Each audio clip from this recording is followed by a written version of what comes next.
Thank you, Christy. I'm going to give a little bit of a roadmap here for the first session this morning. We're going to spend, in a couple of different segments, some time unpacking legislative updates and changes along the sequential intercept model.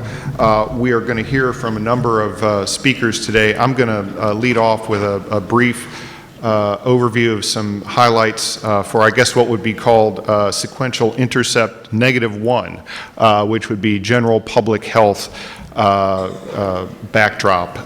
But we're going to move from there through different stages. We're going to hear from Judge Guy Herman, Judge David Jahn, Judge Ryan Kellus Turner, Judge Nelson, and Professor Brian Shannon.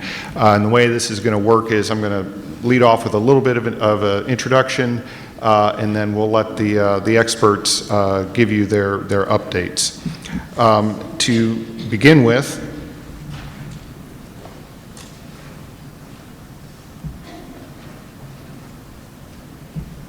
we are going to talk about the public health backdrop, and as is usually the case, there's always a technical glitch. We've got a number of PowerPoint slides that are going to be available here, and we'll see if we can get those teed up. But in the meantime, I'll talk a little bit about the backdrop that we're going to have here. When we talk about the public health backdrop, we're really talking about a number of aspects. Public outreach, philanthropy, individual awareness. We're going to talk a little bit about psychiatric advance directives and other aspects as well, community support. But one of the things we really want to highlight is the importance of individual awareness. And one of the founding principles for the Judicial Commission on Mental Health is the importance of having persons with lived experience, family members and those who experience mental illness or intellectual or developmental disability be a part of the conversation to develop procedures to increase positive outcomes and explore ways to de-escalate, explore ways so that involvement in the criminal justice system in particular does not become a default for obtaining treatment for issues related to mental illness or intellectual and developmental disability. And we're going to explore different stages along the sequential intercept model to where efforts are underway and legislative changes have been implemented to try to achieve that goal.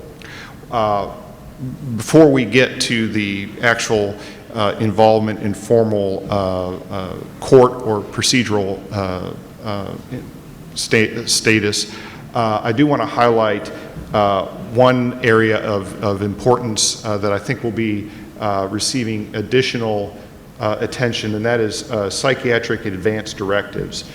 These are authorized under Chapter 137 of the Civil Practice and Remedies Code, and it provides for a specialized kind of advanced medical directive written by a currently competent person who lives with a mental illness, and this allows a person to be prepared if a mental health crisis prevents them from being able to make decisions later on.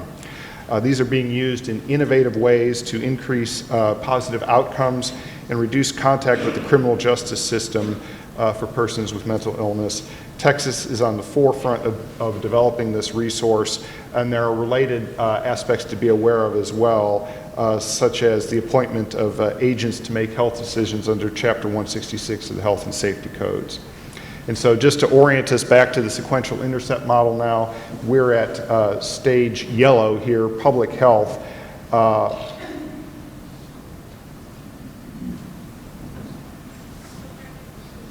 And focusing on the psychiatric and advance directives. I also want to highlight an additional legislative change that falls within the larger public health realm, and this is the creation of the Texas Child Mental Health Care Consortium under Senate Bill 11. This became effective June 6, 2019, and it amended the Health and Safety Code to establish a network of comprehensive child psychiatry access centers at participating health-related institutions of higher education, and is also focused on creating and implementing a telemedicine and telehealth program. This will provide funding as well for expansion of child psychiatry workforce programs in Texas. Another bill to highlight, House Bill 650, addressing training and procedures relating to the medical and mental health care issues applicable to pregnant inmates. This also is effective September 1 of 2019, and it directs the TDCJ to assess whether an inmate has had adverse childhood experiences of trauma and refer for medical and mental health care as needed. When we talk about public health in general, the vehicle for that in significant part are local mental health authorities and the legislation that bears highlighting here is Senate Bill 633. This really is an effort to develop a capacity plan on a regional basis. One of the issues that has been discussed within the Mental Health Commission and elsewhere is the notion that the LMHAs exist and operate and they can do so very effectively within their zone of activity, but there has not been necessarily significant coordination or communication among the 39 LHMAs to promote broader regional planning and collaboration to achieve better outcomes. And this is one aspect of the larger issue that's been identified and discussed within the Mental Health Commission, which is that it is important not to take a one-size-fits-all approach. The problems that face urban areas are different from the challenges that face rural areas, and really one of the points of contact where these challenges are initially met is the LMHAs. I'm going to transition now to the community services portion of the Intercept model, Intercept Zero. And before turning it over to Judge Herman, I do want to highlight, in addition to the role of the LMHAs, we also have the local behavioral health authorities and the local intellectual and developmental disability authorities. Again, organizations tailored to local circumstances that are there to address the needs of local communities and serve as an important resource as we talk about what happens when we're past this stage and getting into court involvement, justice involvement for persons with mental illness or intellectual and developmental disability. With that quick overview, I'm going to turn the mic over now to Judge Guy Herman, who serves as judge of the Travis County Probate Court Number 1. He's served in that role since 1985, and he's been active among his peers and is elected 4 times as the presiding judge of the statutory probate judges of Texas. He lectures throughout the state of Texas on probate, guardianship, and mental health law, and he is going to address important aspects of civil commitment. Judge Herman, thank you.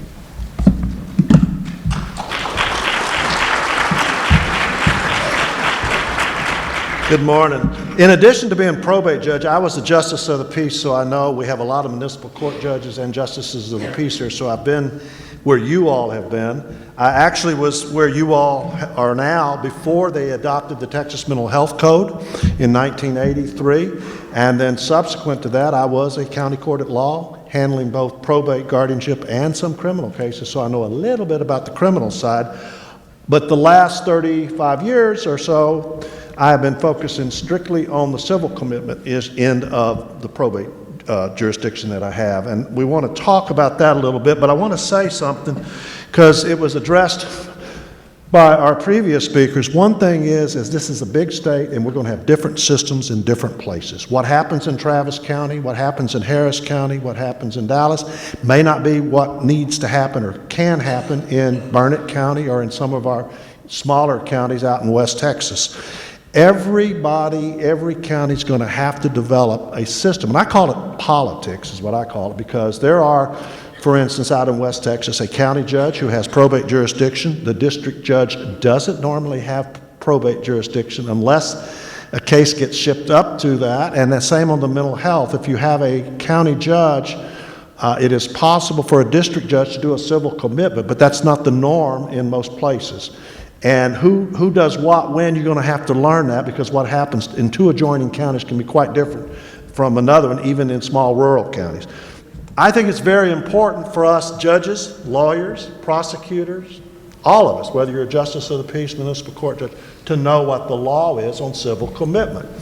And I noticed we have a person here who has created this great book, that being Chris Lopez with the Human and Health Services Commission. He's an attorney. I've known him for years and years and years.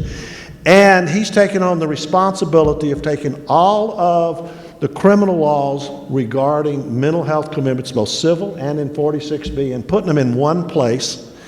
And this book was put together, and by June the 19th, I knew exactly what laws had been passed, what laws were vetoed, and I recommend that you print this. Now, it used to be on the website, but there got to be some issues with that. But Chris Lopez will gladly send you a copy, not of the book, but of the materials that make up the book. And what we did is we printed them down in Travis County, and then we had them bound.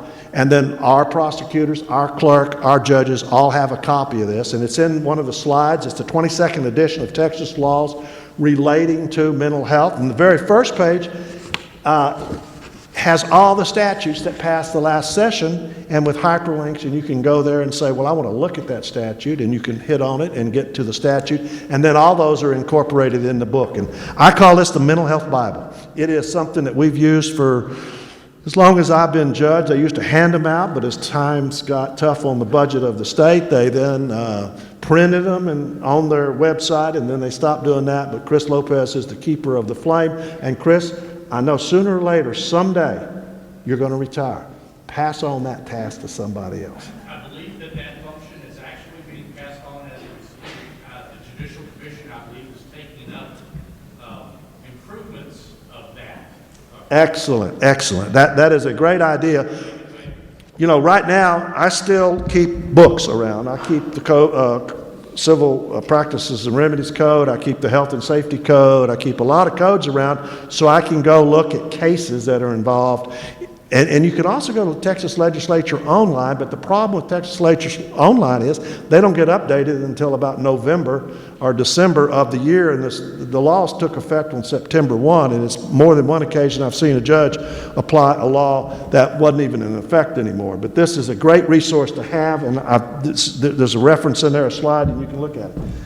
For purposes of today, we're going to be really around page 26 in your booklet. But I'm not going to talk about all that. That is a long session to go through the whole bit of business about mental health commitments. But I do want to stress certain things about important parts of the Health and Safety Code. For mental illness, you're talking about Section 571 of the Health and Safety Code, 571 et sec. If you're dealing with intellectual disability, you're talking about 591, Section 591 of the Health and Safety Code. And if you're involved in a chemical dependency commitment, which involves both alcohol and drugs, that is in 461 of the Health and Safety Code. So those are the reference points that you need to be aware of, and there are some differences between those statutes and how things are going on. Just because a person is a drug user or is an alcoholic or is chemically dependent doesn't mean they're mentally ill. The legislature has set up a process for the chemical dependency treatment, a process for intellectual disability commitments, and a process for mental health commitment. Now, you can be a person that is mentally ill and committable and still and have an alcohol or drug problem and be treated, or you can be an intellectually disabled person who has a drug or an alcohol problem or a mental illness, and you can end up being treated. And there's provisions over in 591 about that. But first thing and most important are the court hours. The court hours of a mental health court, which is the probate court. There's a slide in there early on talks about which courts have probate jurisdiction. In the large 10 metropolitan areas with statutory probate courts, they are the only court with probate jurisdiction, only court with mental health jurisdiction. The county judge does not have any jurisdiction in those counties. But if you leave my county and go to Hayes County, go where we are, or go into Williamson County, there are county courts at law, and they all have mental health jurisdiction and probate jurisdiction, but at least in Williamson County, they put all that in one court, county court number 4, and they do all the mental commitments, all the probate, guardianship business, and the other judges aren't involved in that. But that's going to change from place to place, and that's what I talk about, the politics.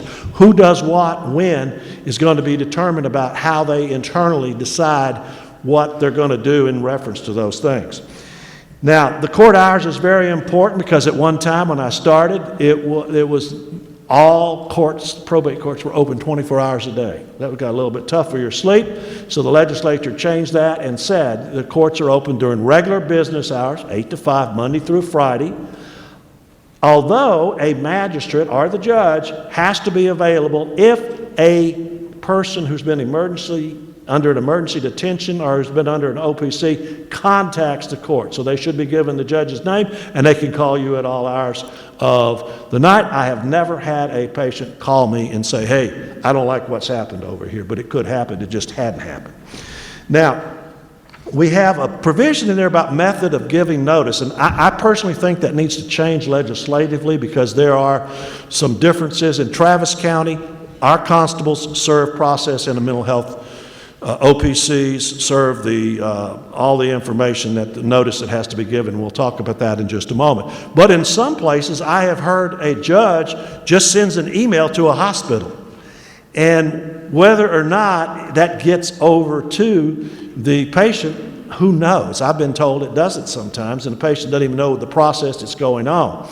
Now, there is a provision which in the code, it talks about service of process upon the superintendent of the facility, but I was informed, and I looked and researched it, that was put in there originally in case there was a civil lawsuit or some sort of a lawsuit against the person that was in the hospital, and you could give it to the superintendent, who then had a duty to give it to the person being served, and that the provision that applies to the mental health process is the provision that whatever the judge decides is appropriate notice and how it's to be given. But there needs to be a record of that. I think it ought to be given by a constable or sheriff, and the clerk ought to maintain that record. And that's the way we do it in Travis County. In regards to filing requirements are very important to look at because you don't have a mental health case until it's filed with the clerk and then processed by the court with the proper jurisdiction. These emergency detentions that occur, they are not a court process in the classic sense of they are not necessarily being issued by the probate judge. They can be issued by the probate court. Now, in Travis County, we do everything by emergency detention. Yes, we do no warrants in Travis County. Our officers, both city and county, pick up people under the very first section, 573.001, pick them up, take them to the nearest psychiatric facility for further evaluation. They're held there for 24, or if it's on the weekend, a lot longer period of time, and then they file for an order of protective custody by going back through the clerk's office, filing an application sworn, a medical certificate sworn. The county attorney immediately gets a notice of that when it's filed. They look at the place, start their file for their case they're going to try, file a motion for protective custody, and then it's presented to the judge, and we can get that all done within 2 hours. We use a secure electronic filing system. We do charge, and I noticed it down at one of the important things this court costs. This business costs money. We charge, and Travis County generates about $1 million a year for commitments that go to private hospitals. And you can look at the statutes there, and I don't have enough time to talk about it. Another area that's very important, inspection of court records. People are not entitled to look at mental health records of the county clerk absent a court order. Even if it's the patient who says, I'd like to see my file, the court has to sign an order saying, yes, you get your file. And there's no and ifs or buts about the court. If the patient says, I want my file, you have to let them have it. But then the probate court with jurisdiction, the county court, but in Travis County, the county court has no jurisdiction, or a district court can have access to those records, can order them.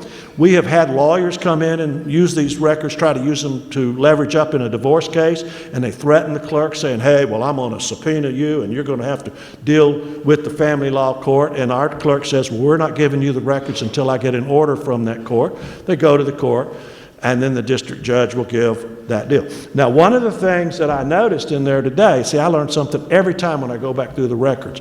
The only courts that can do it is a court with probate jurisdiction, county court, which in Travis doesn't have it, or a district judge. So a county court at law with probate jurisdiction can issue those orders, but a court that, criminal court of Harris County or Dallas County or the county court criminal number 1, they cannot issue those orders. They have to go through a district judge to get that order issued.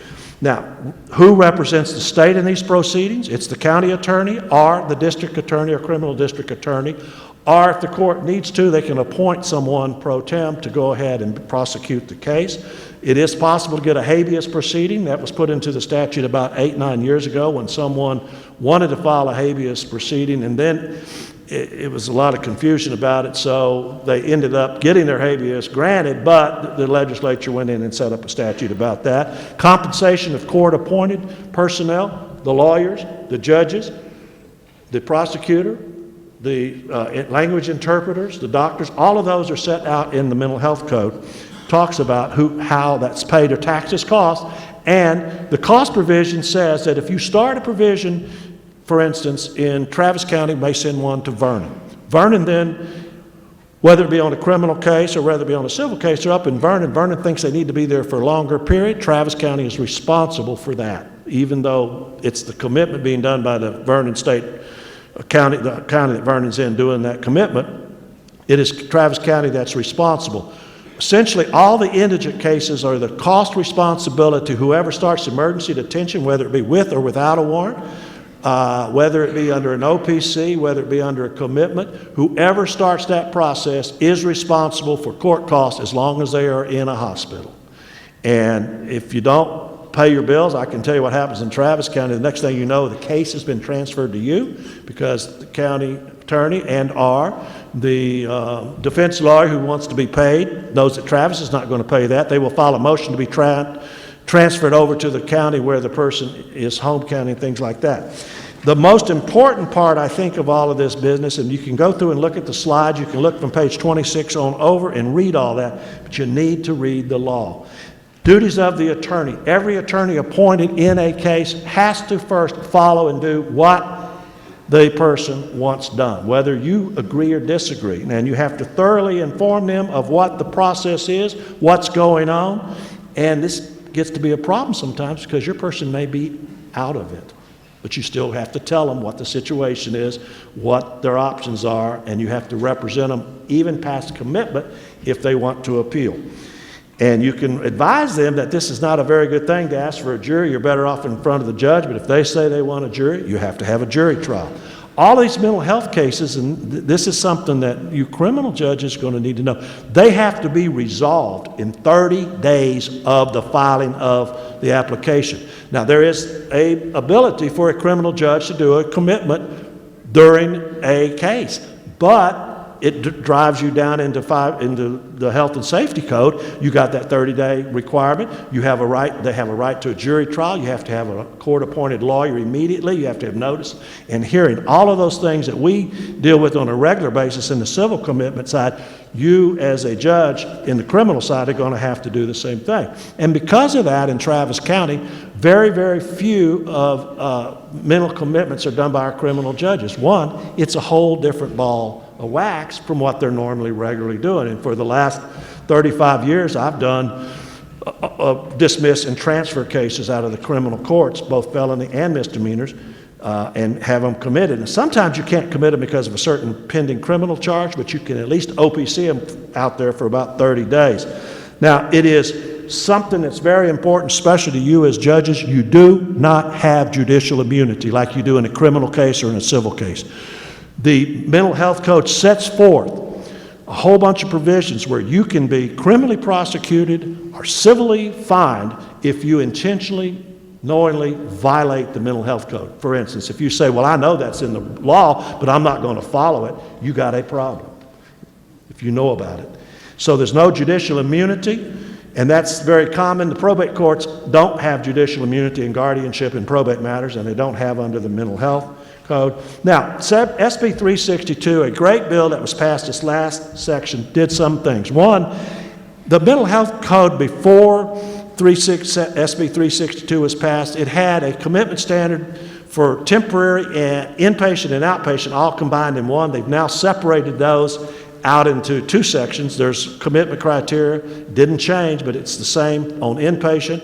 Then there's a separate commitment criteria for extended, which is up to 1 year. Temporary mental health commitments are for 45 days. You could go to 90 days, but only if the state proves and pleads and proves that this person needs to be there more than 45 days. So the general rule, about 90% of our civil commitments now are for 45 days, which is a period of time that most people aren't there for 45 days.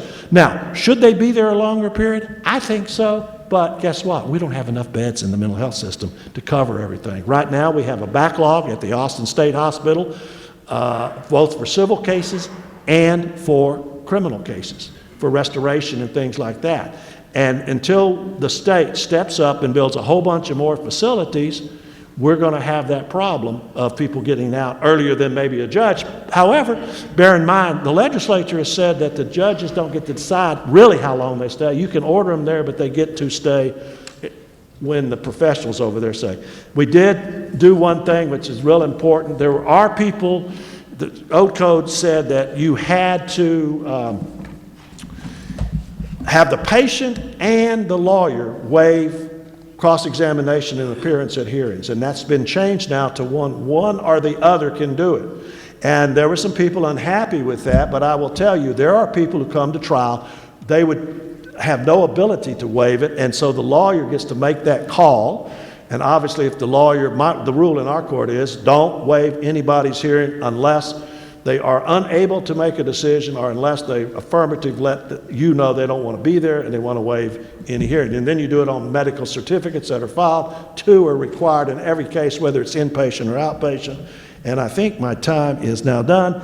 There's a lot to do, and I apologize for not spending more time with you, but I wasn't given more time. So thank you all very much.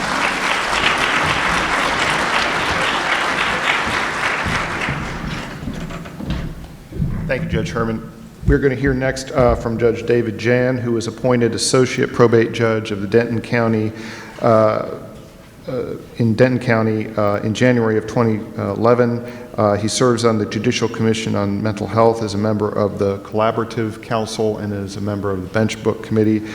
Judge Jahn is going to visit with us about his perspectives on the 362 bill, and also additional legislative updates relating to minors. Judge Jahn.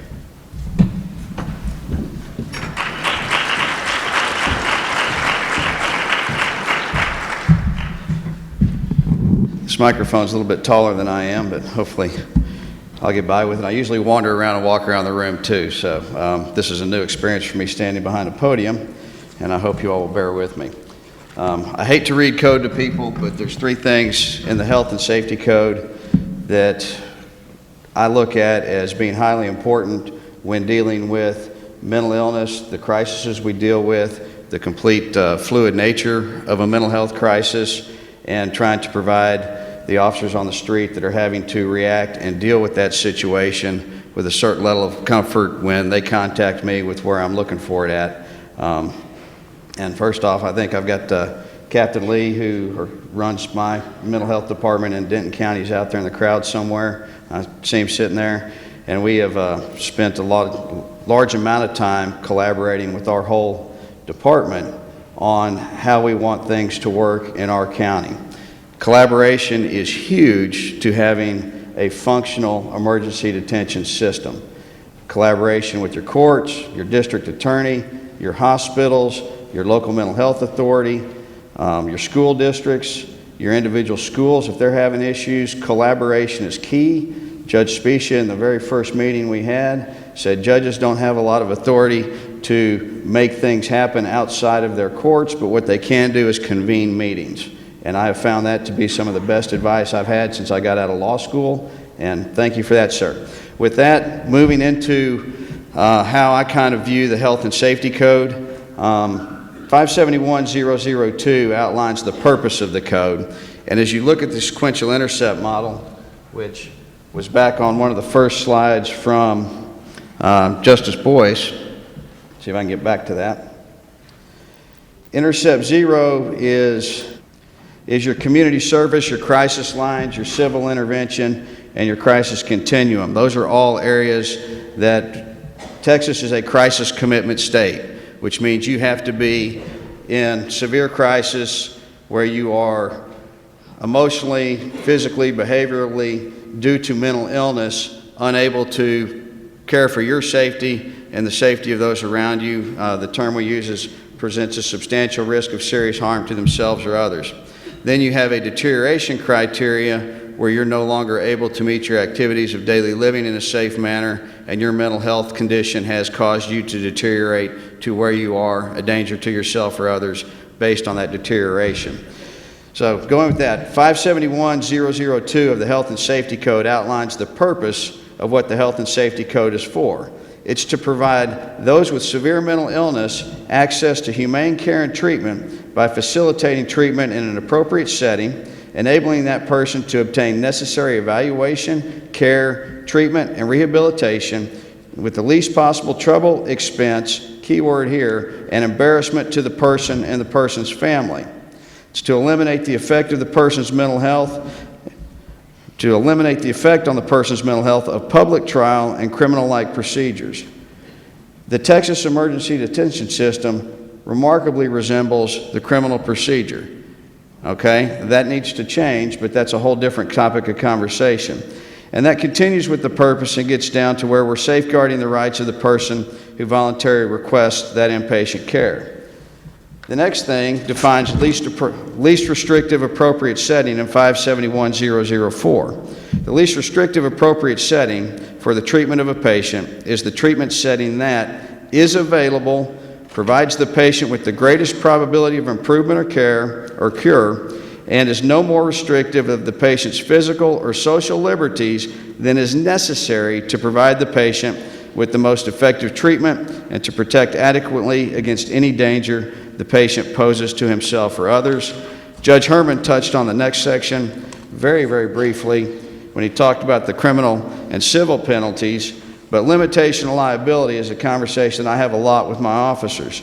And that is a person who participates in the examination, certification, apprehension, custody, transportation, detention, treatment, or discharge of any person or in the performance of any other act required or authorized by this subtitle who acts in good faith, reasonably, and without negligence is not criminally or civilly liable for that action. If you view emergency detention with that light and how to do it, and you look at an emergency detention as the ability to intervene in a crisis or event to slow it down before something bad happens, it changes your perspective on emergency detention and the decriminalization and destigmatization of mental illness. That's a whole lot right there without slides, but that's when you're looking at the sequential intercept model, which is where can we intervene as fast as possible in a crisis in a safe manner to keep you out of the criminal justice or the justice-involved system. That's what we're looking at. So with that, I kind of view 573, which is your emergency detention chapters, as very strict guidelines for time with a little bit of openness into how we get it done to do that safely and humanely. I'm supposed to touch on a couple things before we talk about emergency detention, so I'll try to move to that now. Senate Bill 1238 addressed consenting for voluntary inpatient treatment of a minor. Senate Bill 1238, in Section 572001, that looks like it. 572001 of the Health and Safety Code prohibits involuntary detention of juveniles unless they meet certain criteria. Part of that is being in the CPS system. The other part is being in the juvenile justice system, or whether there's consent from their parents. So just in general, you cannot do an involuntary detention of a child.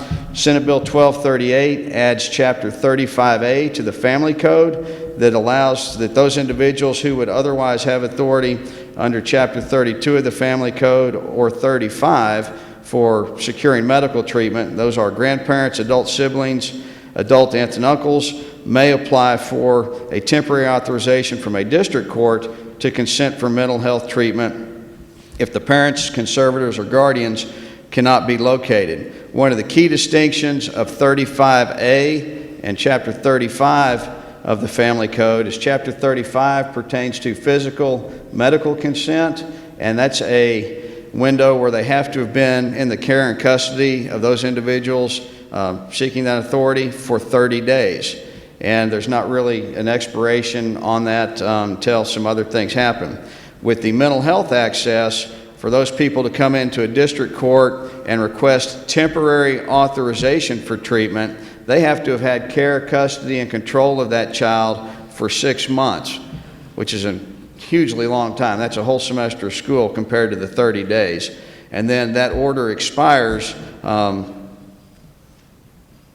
days after it's issued, or if there's other conservatorship orders issued, would be the highlights from 1238 in regards to Chapter 35A. One of the key provisions is it also modified 572001 to make the allocation for those individuals to apply for treatment. And then one of the most subtle changes in 1238 was it changed 573001 of emergency detention to provide for an emergency detention by law enforcement, the APALs, that they can be detained regardless of age.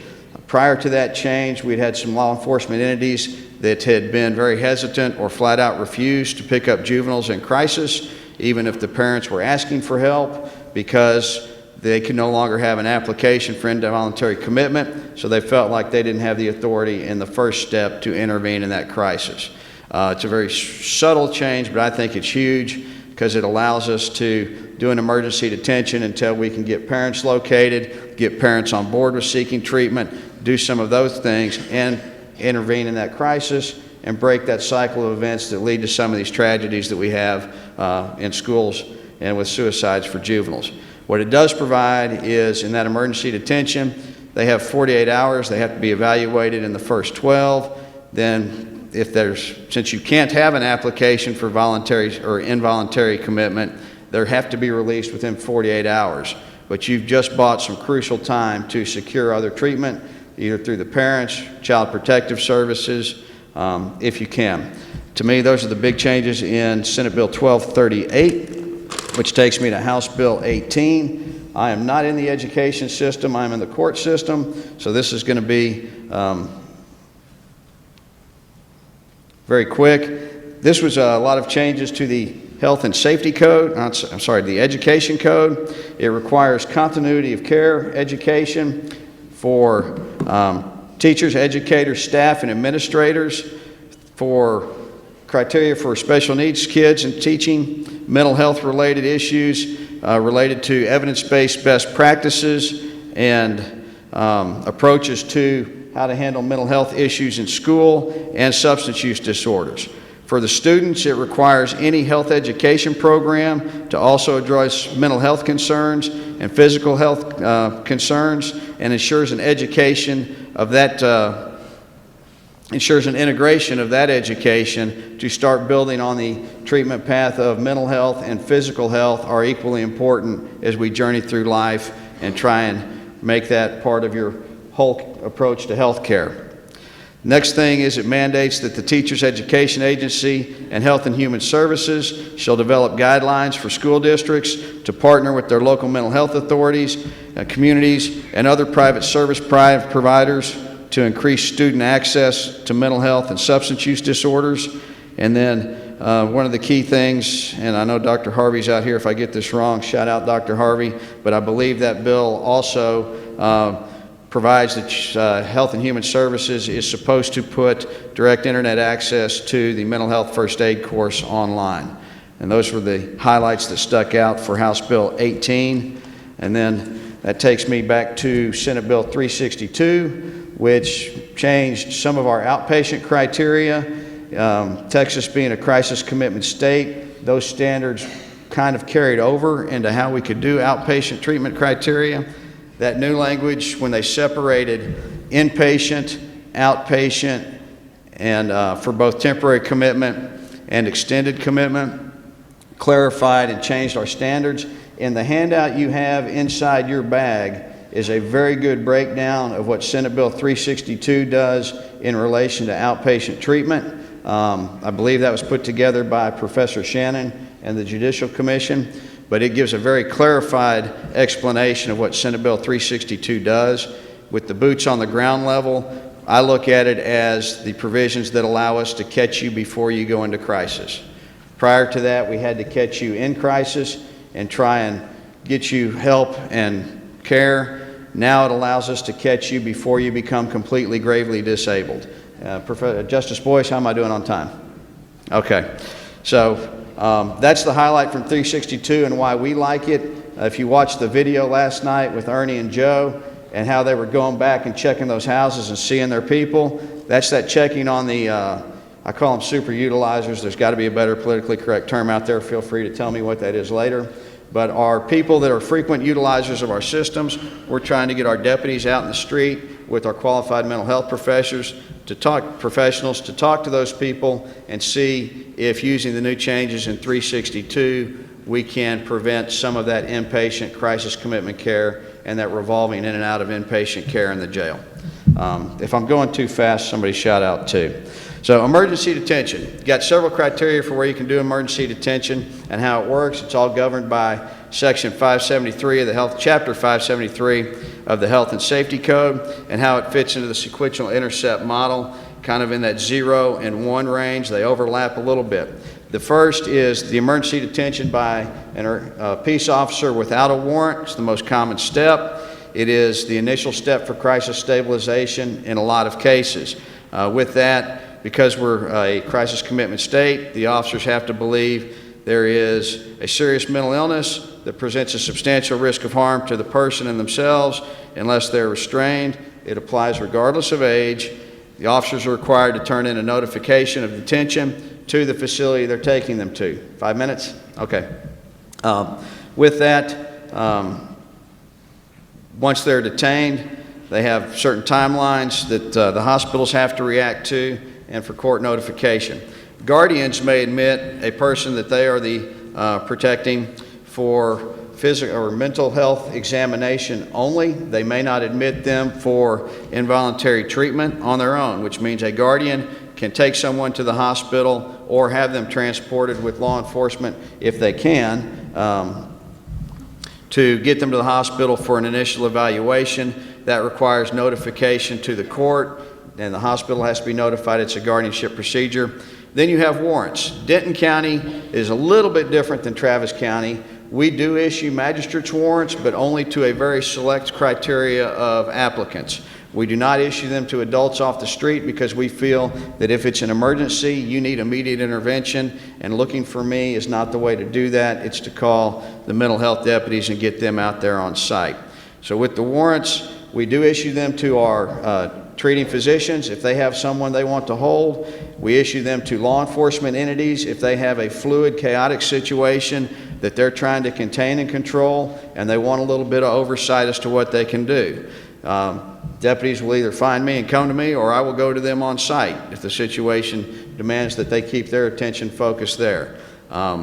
We keep those warrant applications, and I believe they're on the database that Ms. Taylor talked about.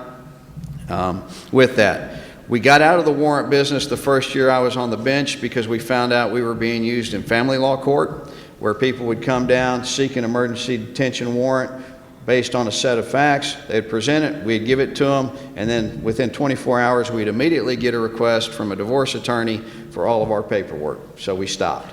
That is something to be very cognizant of and aware of if you're doing that. The other way we use magistrate's warrants is our jail magistrate. If he comes into some contact with someone directly in the jail that is in a complete crisis mode, without getting deputies down to the jail, without bringing MHMR down there, we will send them straight to a mental health facility for a certificate of medical examination and evaluation on that magistrate's warrant, which kind of takes us into the 1622 provisions of Senate Bill 362 that I don't have time to talk about today, other than it changed some timelines to get folks out of the jail. But what that also does is get us the first CME if we're looking at an outpatient ability to get someone into outpatient treatment as a jail diversion measure.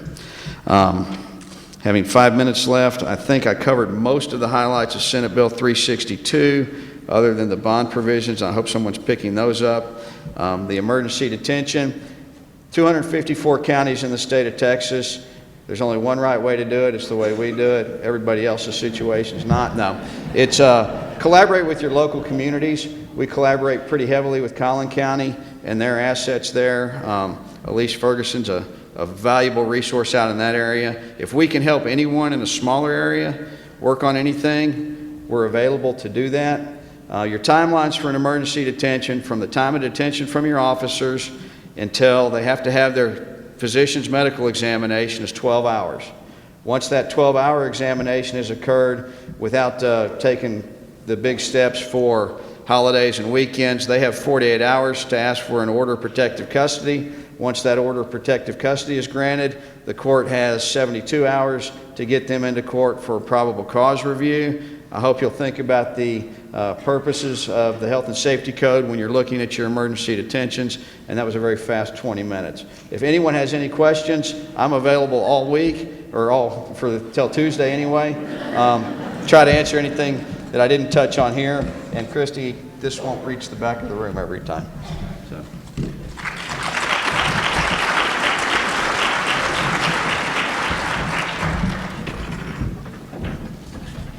Thank you, Judge Jahn. We're going to transition from Intercept 0 to Intercept 1 at this juncture and hear from Judge Ryan Kellus Turner. He is Executive Director for the Texas Municipal Courts Education Center and a Substitute Associate Judge on the Austin Municipal Court. He is currently a Collaborative Council member for the Judicial Commission on Mental Health and an advisory member on the Texas Judicial Council Juvenile Justice Committee. Judge Turner. Thank you, sir. All right. How's everyone doing out there this morning? You awake? Ample coffee, I hope? I almost feel like I'm being interrogated. Judge Harvey was right about these lights. All right. I have been told that it's a good thing that I have very long arms, because apparently if you do this, it doesn't work. But if you do this, maybe it doesn't work. I know the green button's supposed to make it go forward. Let's see if these long arms are going to work. All right. Oh, not yet. Oh, not yet. Come on, I'm like 6'3". The arms don't get much longer than this. All right.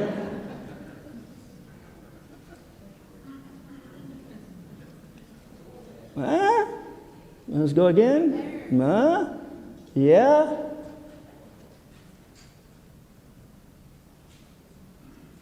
Oh, here we go. This is my segment. Sorry, my time's all up. I hope you enjoyed that. I'm going to go sit down now. All right. I'm going to tell you a quick story to kind of put this all in context with you when we're talking about changes in attitudes and practices in law enforcement. This morning, my 9-year-old daughter and I had a debate about seasonal change, in which she told me that in Texas, we don't have autumn. And I said, of course we have autumn. Every part of the United States has autumn. And she said, no, in Texas we have 2 days that occur in October or November, and those 2 days are called autumn. And I thought about it, and I said, at first I didn't agree with her, and the more I thought about it, I accepted the fact that she may have a good point. Now, I say this to you because really we are in a season of change when it comes to law enforcement. We are in a season of change in which a lot of historic, time-held beliefs about law enforcement are being re-examined. And I want to start off and talk to you about Article 1623. This is from 2017. This is kind of a recap, and then I'm going to bring you forward to the present. I've got a couple of other legislative issues that I'm going to talk to you about. But first thing I want to talk to you about is just, oh, we're going to try it?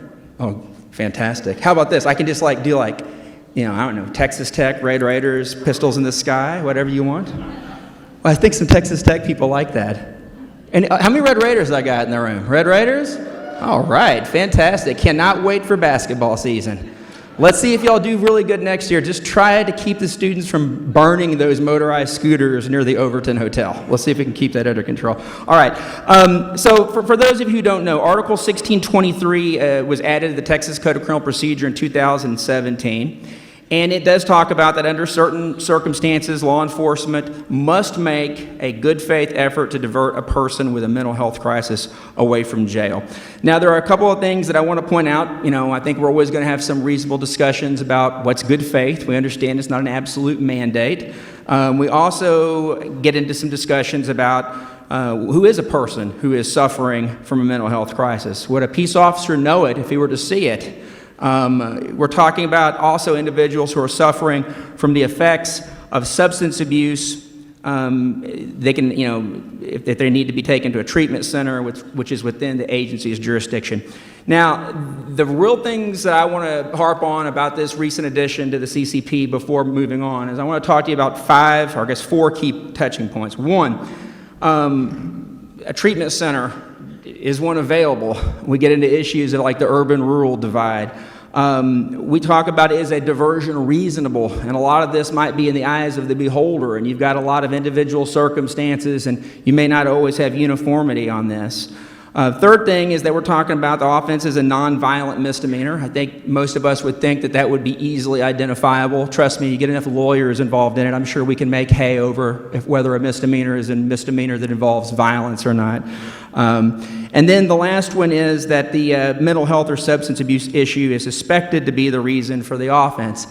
There's a little bit of guesswork in there, but we can all agree that this is a good addition to the CCP that's trending in a different direction than what we've historically seen. All right, now, before I move on, I want to put two more plugs in there to kind of show you that diversion is the theme. 2019, for those of you who are actively taking notes, might be like 5 or 6 of you. I'm looking for hands moving here. House Bill 3540, amended Article 14035. It pertains to peace officer release in lieu of arrest for persons with intellectual or developmental disabilities. One more, Senate Bill 306 has to do with release by a peace officer of certain individuals suspected of public intoxication. I know that Harris County, City of Houston, Travis County, City of Austin, San Antonio, Bexar County are all using these things that are referred to as sobering centers. I have to tell you that I was a skeptic of this until this past summer. I had to go retrieve an acquaintance of an acquaintance of an acquaintance from a peace officer, and I had to babysit a drunk person, which is something I hadn't had to do since I was in college. And just like that, Judge Turner was a fan of the sobering center. These are really good things, and they save a lot of money for counties and cities. So I want to talk to you about that first. All right, hope you're paying attention in the back of the room, y'all. We're going to the next slide. Thank you. All right, so putting the pieces together. First of all, how many of you attended Ernie and Joe, the crisis cops, last night? Okay, fantastic. I want to start off with a quote. Start where you are, use what you have, do what you can. Okay, this is a quote from Arthur Ashe. And would you believe that I actually had this in my presentation prior to seeing last night's documentary? Well, don't, because I absolutely did not. But I was moved by it so much so that I wanted to work it into my presentation. When we talk about putting these pieces together, the reason why that documentary is so powerful is it illustrates all three of these concepts of putting the pieces together. And I think that for many of us, we may have read about this or we may have heard about this, and we may be passionate about this, but until you see something like Ernie and Joe and you see how all the pieces can come together, you're really not going to get it. So let me just very quickly talk to you about these three strands on the tangled up necklace of pearls when we're dealing with issues of change and seasonal change. Crisis intervention training. We're talking about a type of training that focuses on identifying the signs of mental illness, de-escalating a situation that involves those signs, and connecting a person to treatment. We're really talking about mental health first aid, psychological first aid. I also noticed that, what we used to refer to as, verbal judo is now active listening. These show you paradigm shifts that are very critically important, all right? The mobile team model, which is also prominently featured in there, the whole idea of having crisis teams and law enforcement. I go back to the fact that a lot of us have concerns that these might be viewed as like, that's big city, we can't replicate that in urban Texas, but we can. Trust me, we can. We can replicate these models in any size of local government. We know that they can be housed within law enforcement. And we also know that they've been shown to reduce incidents of rearrest. They also help us when dealing with, transitioning into issues involving a psychiatric hospitalization. And then the last thing I want to talk about is this pre-arrest, pre-booking diversion. This is where I kind of get to loop back around. When we're talking about charging decisions that implicitly consider leveraging effective mental health response that could result in a diversion, before arrest or after booking. Obviously, this requires a local plan. This isn't just something you do on the fly. This is something that cities and counties need to collaborate on. I'm going to tell you, to be honest with you, cities and counties, not the best collaborators. So much room for improvement on that front. And then last but not least, when we're trying to figure out where do these strategies best apply, probably when we're talking about cases dealing with various levels of misdemeanors, Class Cs, Class Bs, Class As, and people who probably have, little to no criminal history or low risk of offending. All right, thank goodness I don't have to click the clicker. And I got 1 minute left, so I'm going to put in a shameless plug for something that Professor Shannon shared with me. I had a chance, I did read the email you sent me about, it's a publication, and I've shared it on Twitter, for those of you who use Twitter. I hear it's popular in certain circles of government these days. You might be able to check out, look at tweets that have been sent to JCMH. This is a publication from Harris County in the city of Houston called Responding to the Mentally Ill, a Guide for Texas Peace Officers. It is fantastic. There is so much good information. Raise your hand if you're in law enforcement. I know we had a lot of folks in law enforcement. Listen, take the time to go check this out. It's Harris County, city of Houston, with a foreword by former Austin Chief of Police Art Acevedo. Fantastic publication, and with that, I will remit the remainder of my time. Thank you very much.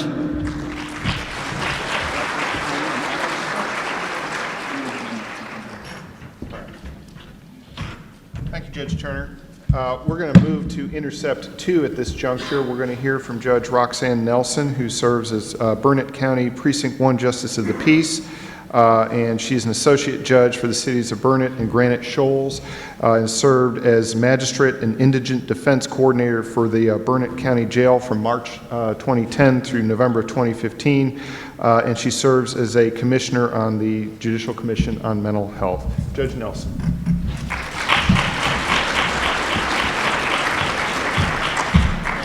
First, I'm going to apologize to all of you that love to hear those numbers rattled off. I'm not going to rattle off all those numbers. For that reason, I get tongue-tied.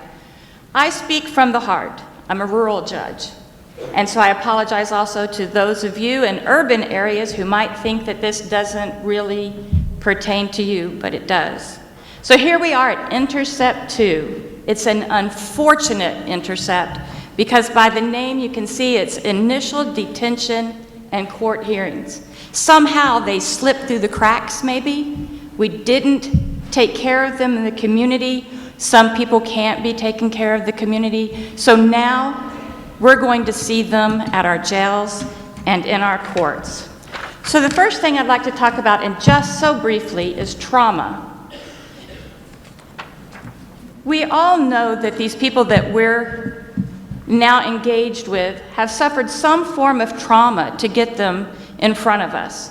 And I just want you to remember that some of this trauma started in childhood. There are 10 adverse childhood experiences that can drive the rest of a person's life. And I'd like for you to consider the effect that some of these might have had on you and how they helped develop your life, how they might have held you back for some time, but then you rose above. But keep in mind that these individuals that you're seeing in your jails and in your courts, sometimes they just couldn't rise above these experiences. And so I'd like for everybody to move forward with some empathy in their hearts for all of these individuals that we're now seeing. In addition to the mental effects that these experiences have, I was surprised to find out that there are physical effects that these experiences have on us. And I'm not going to continue on this for much longer because we have 2 great sessions this afternoon that deal with trauma. And so it's really important for all of us as professionals to keep that in mind, that these are individuals who had experiences that we can't begin to understand sometimes. So before we start looking at the highlights of the 86th legislative session, I think we need to look back on the 85th just a little. Probably everyone in this room is familiar with the Sandra Bland Act. And we all know the unfortunate incident that took place there. And it kind of drove things in that legislative session. We needed change. We didn't need another suicide to take place in our jail if we could prevent it. And so one of the most important things that happened was that time for notice from the sheriff to the magistrate. It was shortened to 12 hours. Really important for Mr. Gray, whose daughter Victoria was a teenager that was incarcerated in one of our county jails, and she committed suicide. And the magistrate received that notification, but they received that notification after Victoria had already committed suicide in the jail. And another unfortunate part of that was the jail certainly knew that she was suicidal because she had been there a few months prior and had tried to commit suicide at that time. And so she slipped through the cracks. Her father gave very heart-wrenching testimony at our state capitol about changes that needed to be made in our booking process. And that all was born out of that. So just briefly, if you're acting as a magistrate, or if you're not and you're curious as to what happens, the sheriff now has to give notification that an individual in his jail, or anyone who jails individuals in the state of Texas, that someone is suspected of having mental illness in his jail. That notification goes to the magistrate within 12 hours. And then the magistrate now has that heads up. They might be seeing someone when they're magistrating that has a mental illness. And if they do find that an individual that they're seeing has a mental illness, then they're going to be required to send out a 1622 order. So that's Article 1622 that describes how we're supposed to approach taking care of these individuals. So sometimes magistrates, remember, you're the first line of help that these individuals are going to get when they now are in our justice system, which can be very difficult to navigate for those who are not suffering from a mental illness. When Sandra Bland came about, it was important that the sheriffs notify the magistrates so that we could get this information to the magistrates. And it was important that judges that are performing magistration duties start issuing more of those 1622 orders, and they did. There were great education efforts made in the last several years to promote the use of these 1622 orders to the extent that some may be over-ordered. And we'd rather err on the side of caution.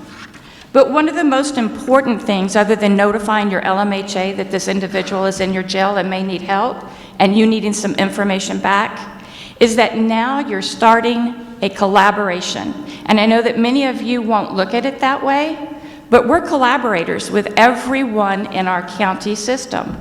So judges, you're sending that 1622 order not only to your LMHA, but you're sending it to your trial court, your prosecutor, and your defense attorneys. So you're building that collaboration. And another thing that came out of that and changed in the 86 was because we had such a great utilization of 1622s is that confusion abounded as to what that assessment was going to really be. Some people thought it was a full forensic evaluation and report that would be sent back.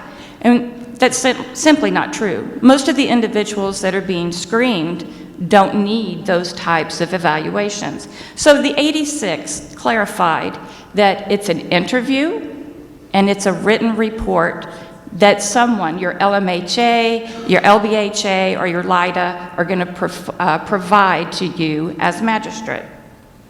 Now also, because so many people wanted to comply with 1622, our LMHAs were overwhelmed, as you could well imagine, and so the 86 addressed the financial aspect of that. And commissioners' courts are now required to reimburse those that are providing those interviews.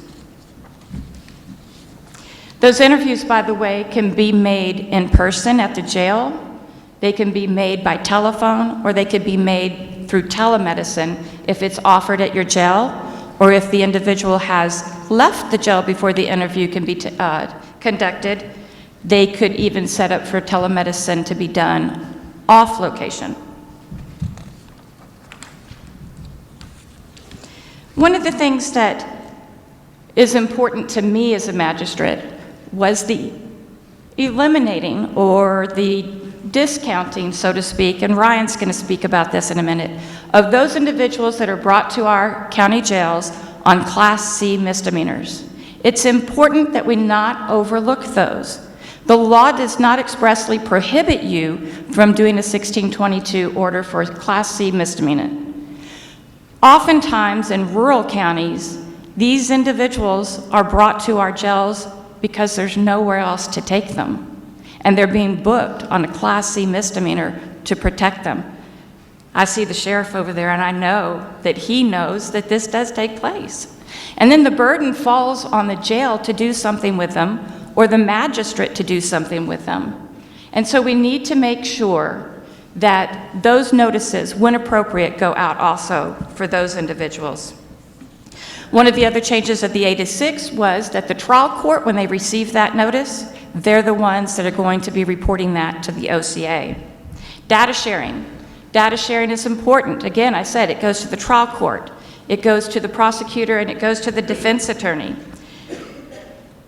That starts your collaboration. I also suggest as a best practice that if you have the ability to appoint, or you have the ear of the person that appoints counsel, that someone who rises to that level of needing care, they need to have a court-appointed attorney appointed to them. Is there a difference between a crisis response and your 1622? Absolutely. All of our LMHAs have a system of responding to a crisis in our community or out of our jail, and the 1622 does not have anything to do with that. Your jail might have ordered that or asked for a crisis worker to come to the jail. You still need to do that 1622 order. And there are some easy rural solutions to collaborating that we'll get into maybe this afternoon because I've run out of time. I knew I would. 20 minutes is not enough. Do you guys agree? And so one of the things that you want to do is maybe add some additional people to that 1622 order, like a jail diversion team, so you're starting that collaboration. Then maybe you could have monthly or quarterly meetings, then to follow up on those defendants that you've released on a personal bond in accordance with 17.032. And I apologize for not getting to that, but judges, remember that that's a shall. That's not a, maybe you should consider releasing them on a personal bond. It's a shall. So unless they've committed some violent crime, please don't shirk your duty in releasing these individuals on personal bonds with appropriate conditions, working with your jail diversion team to make sure that they stay in compliance. Now, we're not going to make Ryan come up here 20 times and introduce him again. So he's sitting here, and he's going to come to the podium again to follow up on some of this discussion. Thank you, Ryan.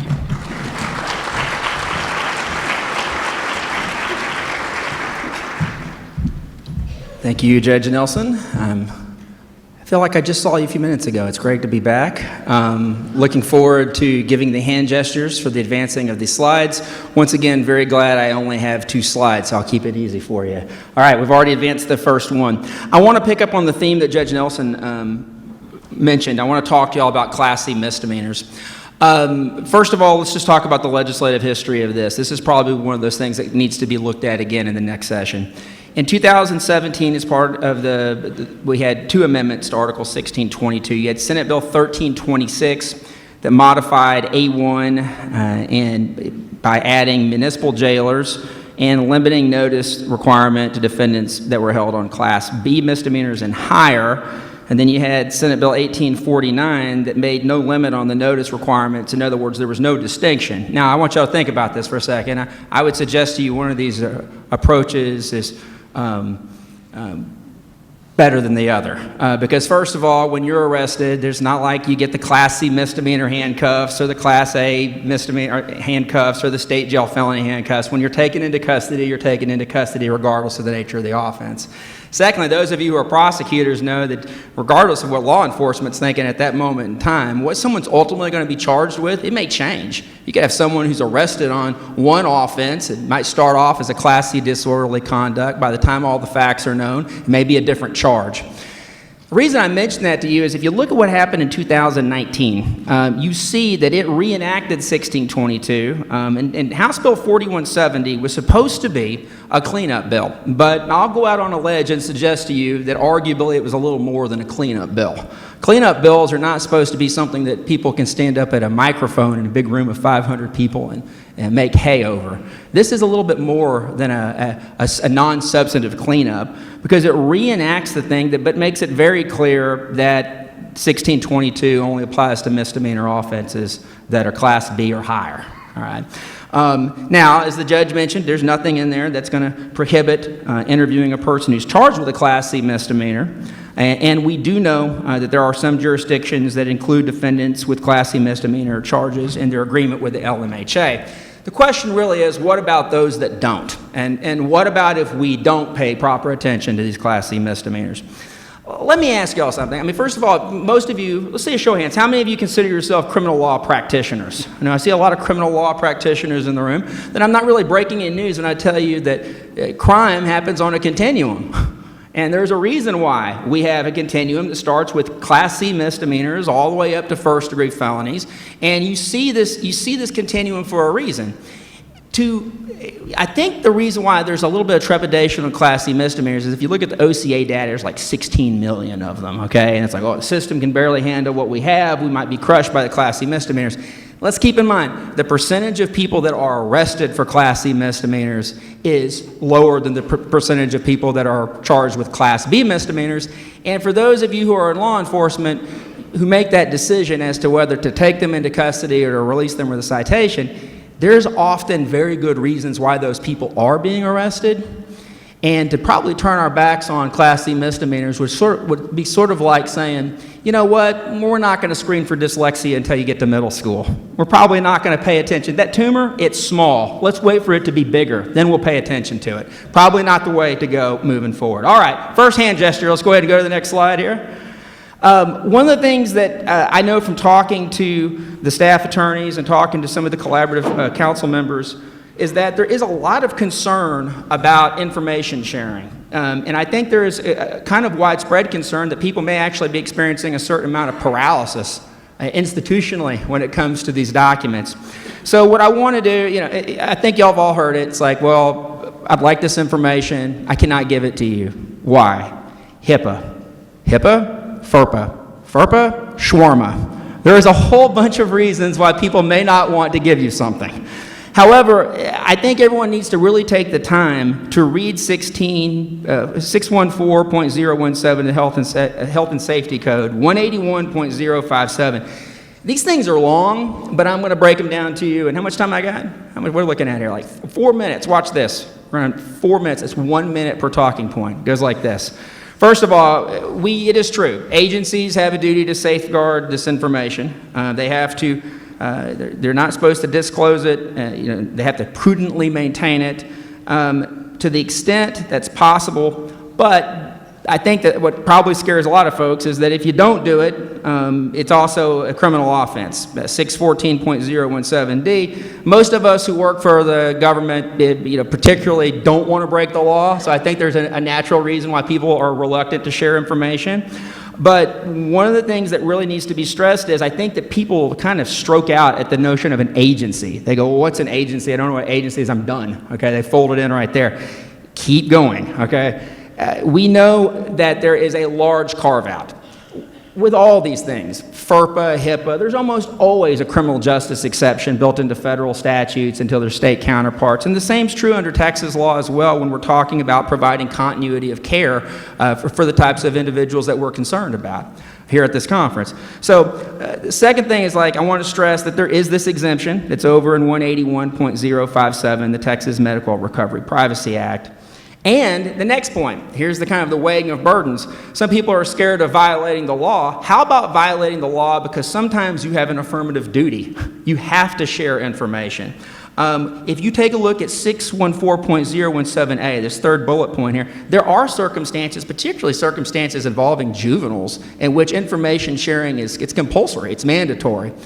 We have to weigh these whole things out. The last thing is, and I've noticed this a lot, I don't think most judges consider themselves agencies. Let's see, Shannon, let's see all the judges in the room, raise your hand, please, make your presence known, all right?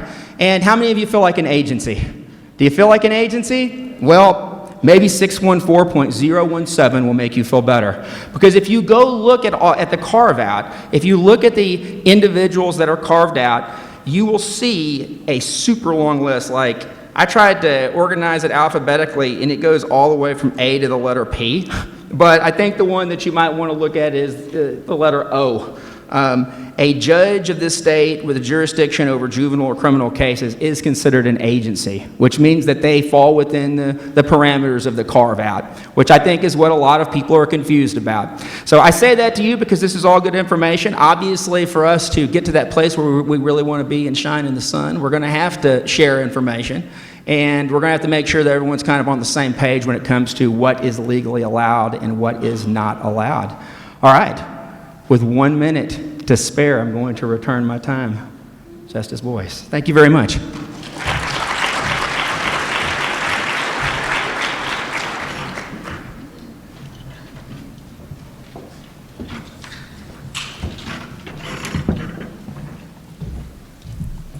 Thank you to Judge Turner and Judge Nelson. We've got one more segment before we get to the morning break. There is nobody whose knowledge exceeds that of our next speaker to cover these topics. We're moving to Intercept 3 involving court participation, and we're going to hear from Professor Brian Shannon at Texas Tech Law School. He is the Paul W. Horn Professor at Texas Tech University School of Law and serves as a commissioner on the Texas Judicial Commission on Mental Health. He is the author and co-author of many articles and books, including the go-to guide for many of us in the room, Texas Criminal Procedure and the Offender with Mental Illness. Professor Shannon.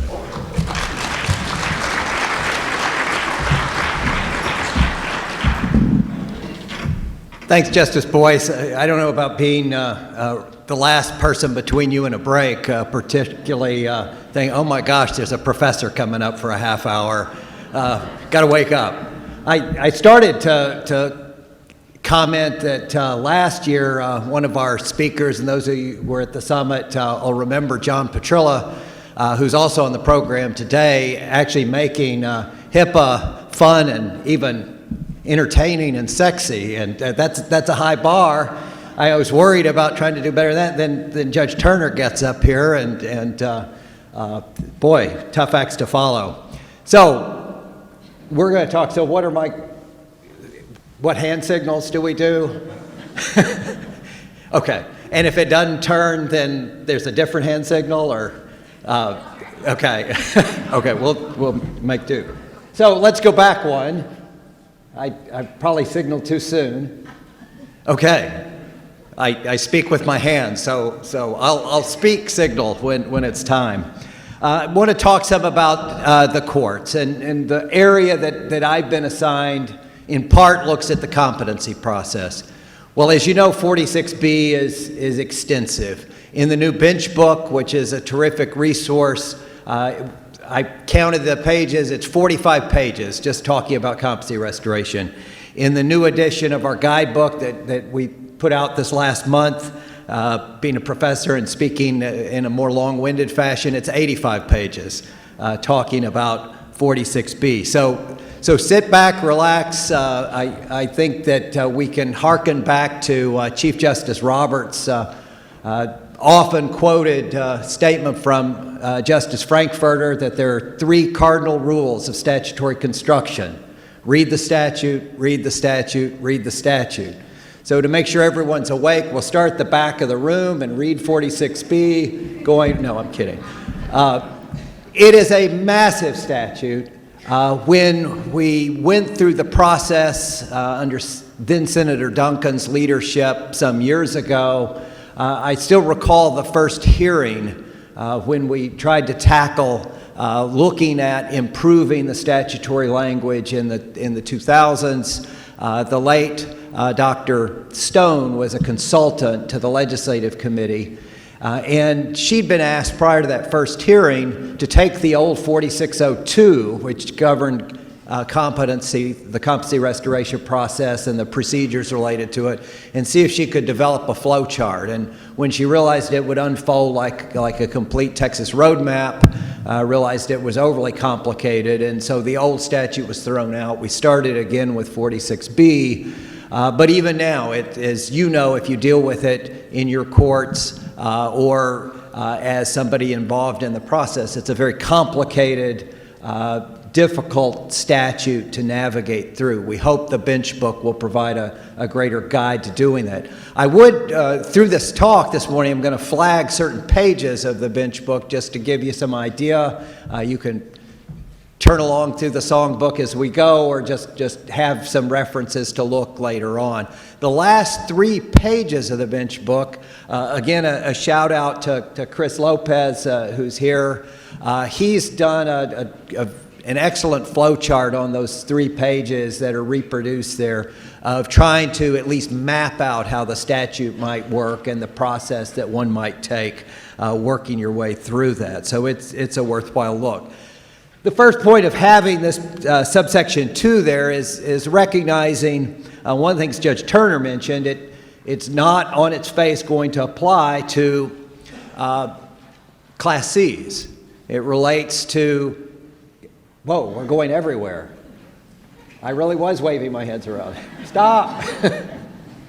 So note that here it applies, and the key word here, and sometimes overlooked, is the key word is charged with. So before 46B even comes into play, we have to have a case. The person has to have been charged with a Class B or higher offense.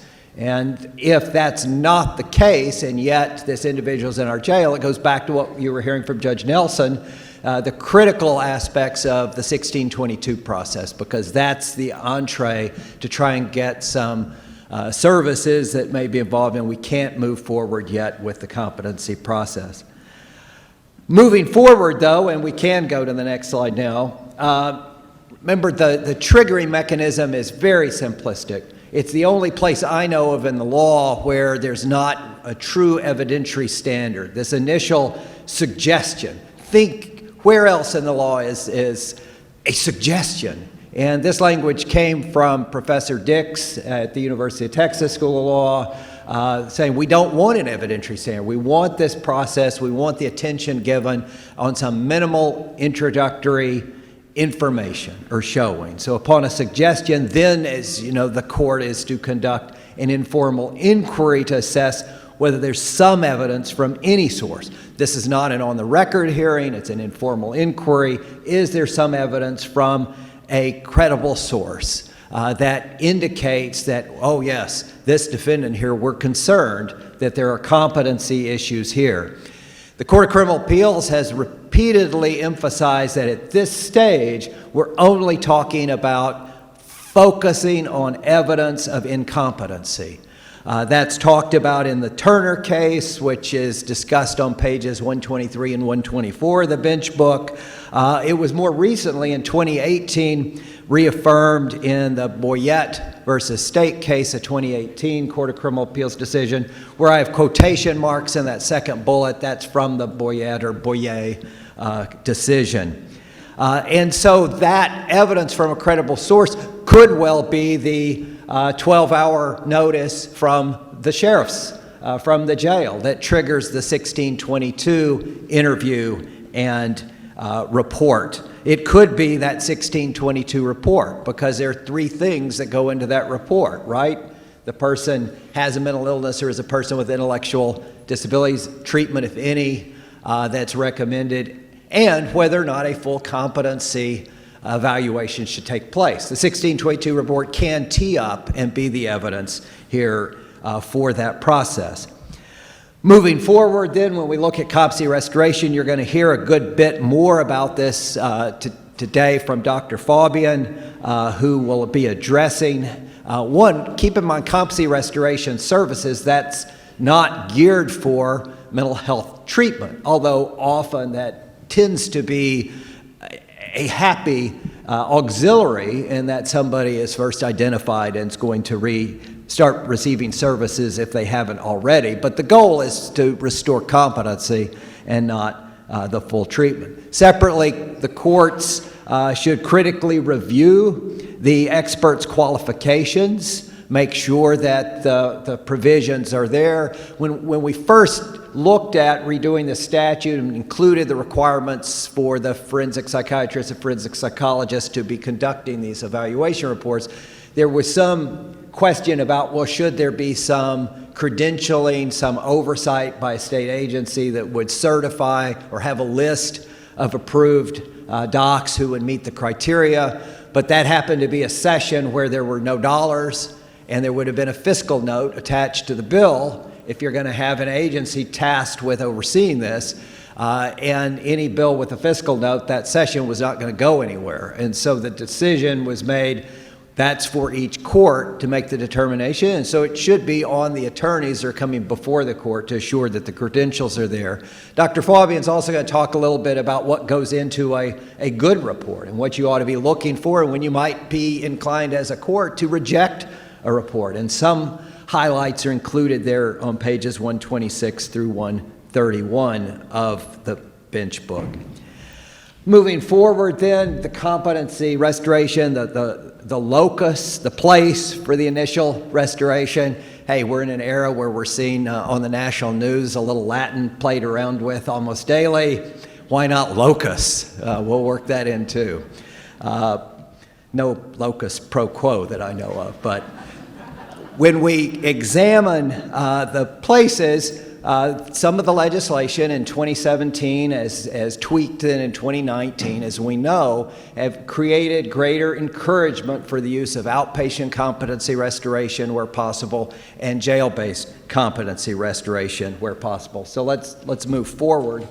Then with outpatient competency restoration, the statutes have done a good job of again, teeing things up for where I hope there will be resources coming from the legislature in the future to provide a broader opportunity for these services.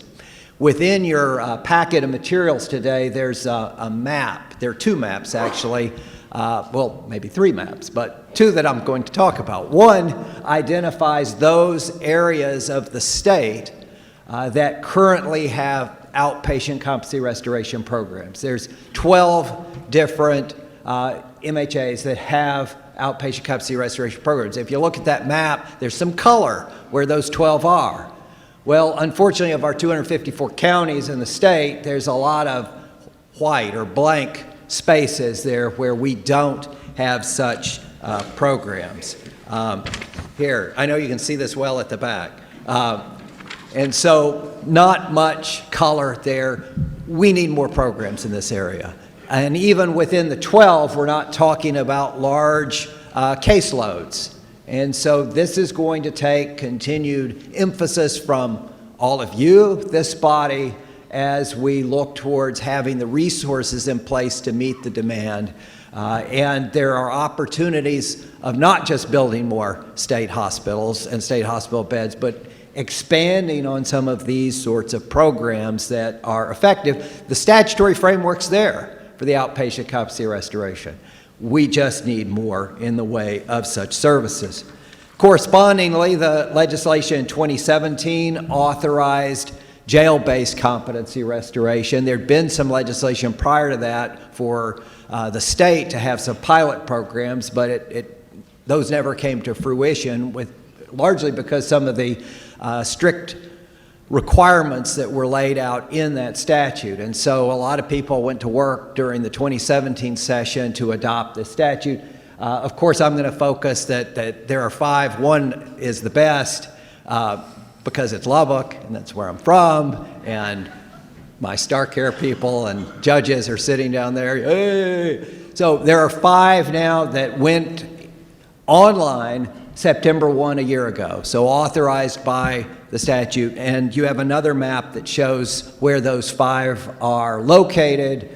And unfortunately, again, lots of wide open spaces. We've got, 240 jails out of 254 counties, give or take a few. There's an opportunity there too. Now, some of the jails, they're not structured in a way that would meet the requirements of the statute, but in the past, the legislature created some funding that counties were able to match and draw down funds, and that funding was continued in this biennium, at least for the 5, but there's some goals for moving forward as another alternative to the long wait lists, et cetera, to try and get into the state hospitals.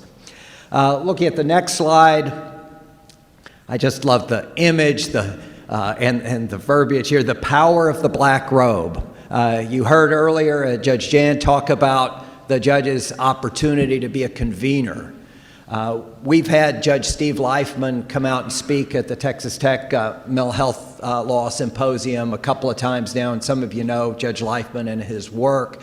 He's from Miami-Dade County and has really moved the needle not only in South Florida but nationally on some of these issues that we're dealing with and care about.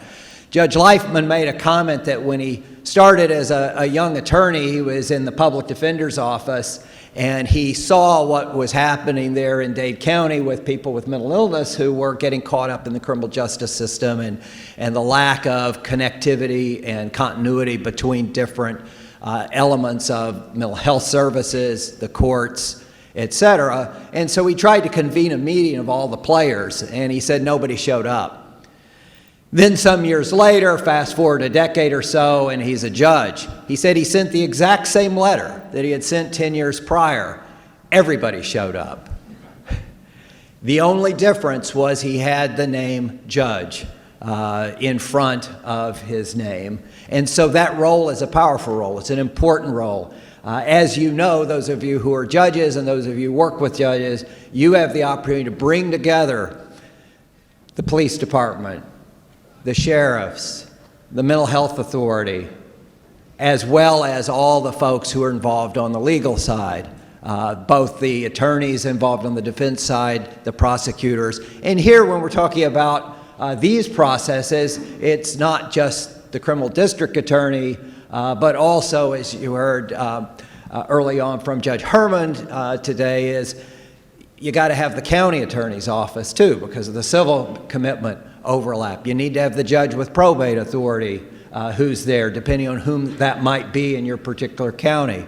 If, as in Lubbock, we have a civil division of the criminal district attorney's office, and some of your counties have that approach too, that person needs to be at the table as well to try and work through a number of the issues. And that group can't just meet quarterly because that's too long a time. Initial meetings and then follow-up, I think, is critical for that kind of programming or any of these programs to be successful. Moving forward then, got to know the time limits and make sure that your court administrators, as well as if you're in a district attorney's office or in a defense practice, to know these time frames to be able to move the cases forward as they go forward. These charts are, I know I've replicated this chart and is largely drawn from some initial work by Floyd Jennings from Harris County, who's here. Hi, Floyd. And it's too small to take a look at there, but to have some familiarity. When do these periods end? And so I've included this chart in the new edition of our guidebook. One thing to note, I start a couple of places, and I hope this is some area that we can look at for some future legislation, is for the jail-based competency restoration. The regular time periods apply. So with a felony, you'd have the opportunity for 120 days of competency restoration max with one 60-day extension. But the way the statute was written is only those first 60 days can be in the jail-based competency restoration program. Now, that doesn't mean the 120 days is forfeit there, but at the end of the 60 days, in theory, the next 60 days are to be after a transfer to a state hospital if the individual hasn't been restored within the 60 days. Well, that's problematic because there's not going to be an immediate transfer. At the end of the 60 days, the person's back then into the clearinghouse, and there's a time lag, and the gains that might have been realized with respect to services applied in those first 60 days could well be lost, and then we're starting again. So I think that's a gap we need to look at there. I know there were some compromises with some of the disability rights groups when the jail-based legislation passed, but I don't think we're providing as great a service to those individuals if you've got that 60-day service and then suddenly freeze everything until the additional 60 days could follow after a transfer.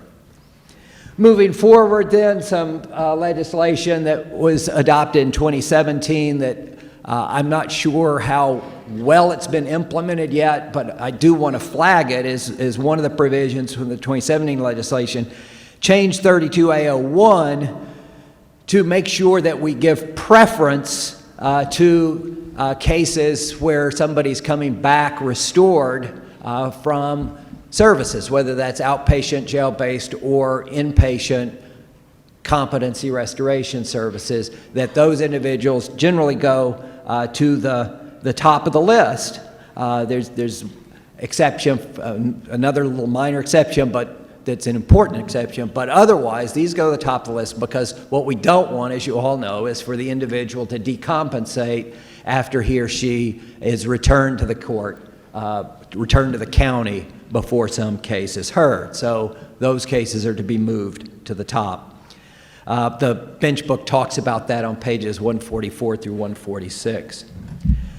Then turning forward, subsequent restoration, subsequent commitment proceedings have often posed challenges after the maximum period has been reached, whether that's the initial 60 days in a misdemeanor case, for example, and a 60-day extension, or 120 days with a felony and certain other offenses, plus 60-day extension. That's it for criminal competency oversight through the court system. Thereafter, we go to subchapters E or F of 46B, depending on whether charges still remain pending. And so if the charges are pending, that's when we turn to the 46B 101 et sec provisions, where the criminal court will be overseeing continued holding of the individual for mental health services, but the only basis for doing that is with utilization of the mental health code.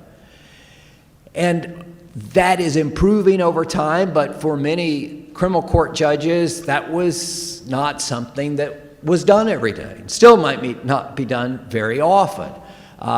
That's also the case with a felony or misdemeanor prosecutor who might not deal with the mental health code very regularly. This is that opportunity to bring the black robe back into play and have coordination, not in the heat of a case, but have coordination between the prosecutor's office and, say, the county attorney who regularly does mental health commitments to work together to at least have that greater understanding that the criminal court judge is now going to be applying provisions of the health and safety code. And there's a good bit of discussion of that starting on page 151 of the bench book. At this point, I want to transition over to a few more comments about some of the legislation from last session. You've heard already a little bit about some of the pieces of Senate Bill 362. There's a two-page summary of the bill that the staff at the Mental Health Commission has put together. Just wanted to highlight one additional point here. One of the provisions that was added to this statute, and it's talked about briefly on page 50 of the bench book, but it's in more detail in that handout, is what the staff, Christie, have called a roadmap for possible diversion. And thinking about what Judge Nelson was sharing with us a little bit ago, so let's suppose that somebody is there in the jail, a 1622 assessment, well, not assessment anymore, process interview has taken place, and the individual is identified as somebody with mental illness who needs services, needs treatment, and the offense charged does not involve an act, attempt, or threat of serious bodily injury. So most of your, well, all your Class Bs, some of the Class As, even some of the felonies, simple assault might be something there, but it doesn't involve an act, attempt, or threat of serious bodily injury, but could well be a manifestation of the person's mental illness. We've had in the law since 1995, over in the Mental Health Code, the ability for the court with probate jurisdiction to go forward with a civil commitment process in those cases, whether it be for outpatient mental health services or inpatient mental health services. That's been the law since '95. It's been seldom used. I don't have hard data on it, but based on anecdotal information, it's a provision that there's been little awareness of, yet it's been on the books, like I said, since 1995. What we tried to do with Senate Bill 362 is pull that information over into the Code of Criminal Procedure so that criminal prosecutors, criminal courts, magistrates are going to be aware that this is present, that this exists, and so an option for diversion exists at this point. And the goal was to identify somebody there, the charges aren't an act, attempt, or threat of serious bodily injury, that there's this chance now for an order where the individual would be, in effect, temporarily put on bail so that the case could then be heard, bail without bond typically, could then be heard by the court with probate jurisdiction for a civil commitment under the new provisions for outpatient treatment. Now, this is an outpatient competency restoration. We've not gotten to the stage of even thinking about competency one way or the other. This is an attempt for an upfront diversion in appropriate cases to have the person not go further in the criminal justice process, but instead go to outpatient mental health services. And through these roadmap provisions, if the person is successful with that outpatient civil commitment service, then there's a mechanism for a dismissal of the criminal case. So it's a new tool to have in your toolbox. It's not new because it's been around since '95, but it's now bright and shiny new tool that can be used. Now, for it to be successful, and I've had some conversations by phone with Judge Herman about how's this going to work in each county, how are things different, is this the best internal procedure? I do think there ought to be communications between the criminal court judges, the court with probate jurisdiction, as well as the different state offices, the prosecutor, as well as the attorney who handles civil commitments for the county. Otherwise, it's not going to be successful. Moving forward then, you're going to hear a little more about this from Dr. Fabian in a little bit, but one of the changes in Senate Bill 562 was to take away this mandatory requirement that in the order for an inpatient competency restoration that there had to be an identification of a maximum security unit depending on the seriousness of the charge.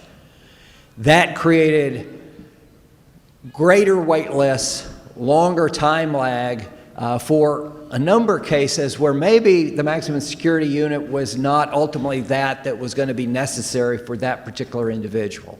So the purpose of this change in Senate Bill 562 was to not have this be an automatic referral, but instead for the courts to identify that the commitment's going to be, as I've put in red up here, at a facility designated by HHSC. And Dr. Fabian, I believe, is going to talk a little more about their process and what they'll do thereafter. So if you're a trial court judge, I think you should consider stating in the order that you're going to order to a facility designated by HHSC and not get into the weeds of worrying about which facilities it ultimately going to be. From my communications with Chris Lopez, a lot of the process is similar. They're not just automatically going to ship somebody to a state hospital. There's going to be a review. Well, they're all state hospitals, but the maximum security state hospital versus one of the other locations, there's going to be a consideration for the review. But here the statute says, let's let HHSC make those determinations. They've got the skills and the abilities to do that. Next slide. Another change is to make sure, and this surprised me that this wasn't already the case.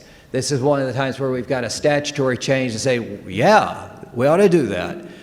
So Bill 562 indicates that the PIN packet, the information that accompanies an individual into TDCJ, if there's been a conviction, should also include all the mental health information, mental health records, so that that's present. The bench book speaks to this briefly on page 99.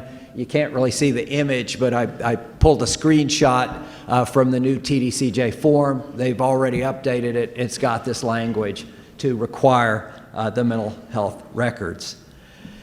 Another nice change that's identified on the next slide is 562, encouraging more mental health courts. How many in the room do you have mental health courts in place?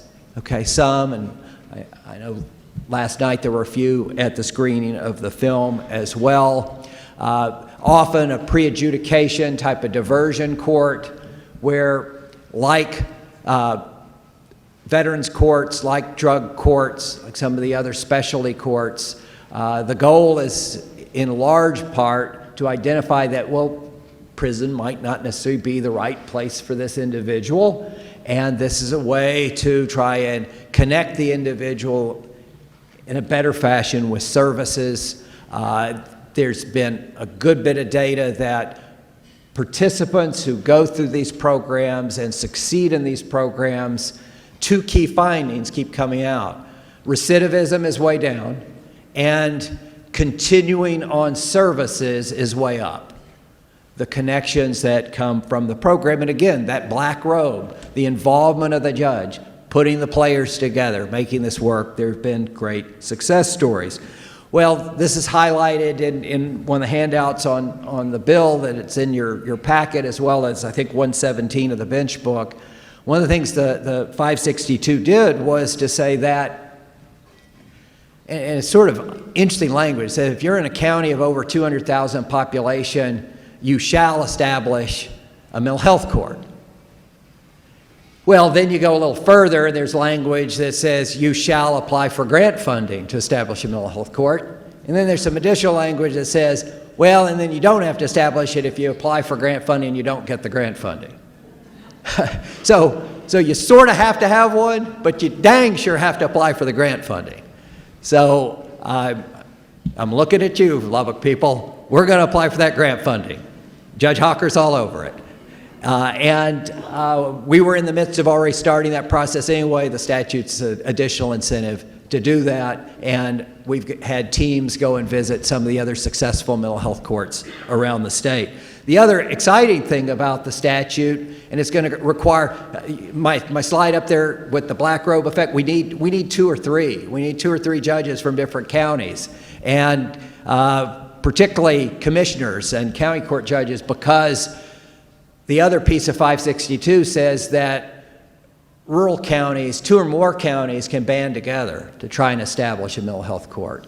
So one of the things I know Christy and I've talked about are there ways that the commission can help incentivize that, to try and help identify perhaps some counties that'd be interested in a pilot. How might we be able to move forward on that? Next slide, because I know I'm standing between you and the break and the coffee pot out there. Just a couple other things to highlight. Senate 562 also made some changes to the mental health court program statutes to allow for an expungement if there is a successful completion of a mental health court program under Chapter 125 of the Government Code. It's a one-time only, but I think, again, additional incentive for somebody and a defense lawyer to recommend to an individual to participate in such a program. We can go to the last slide, and it is the last slide. A couple things on resources. Obviously, you've got the bench book with you. Is it already online, Reagan?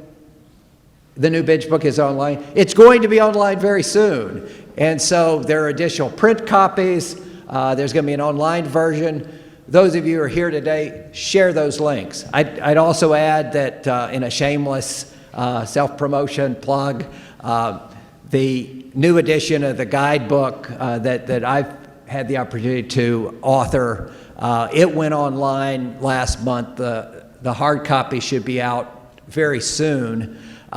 It's available on the NAMI Texas website. If you'll go to www.namitexas.org, on the landing page, there's a link. It's free. The hard copies will be free. Our friends at the Texas Bar Foundation, they have provided generous grants now 6 different times to let us print and make these available for free to folks, because this isn't about, my royalties are 0. I wrote the first edition because my mom was president of NAMI Texas, and my mother told me to. So, still feeling that being the dutiful son, I guess. So again, a resource for you in addition to the bench book. So the last point I'd make, that movie last night was terrific. How many we've seen a show of hands of the officers here. How many of you are CIT officers who are in the room? All right, if you're one, I want to thank you. And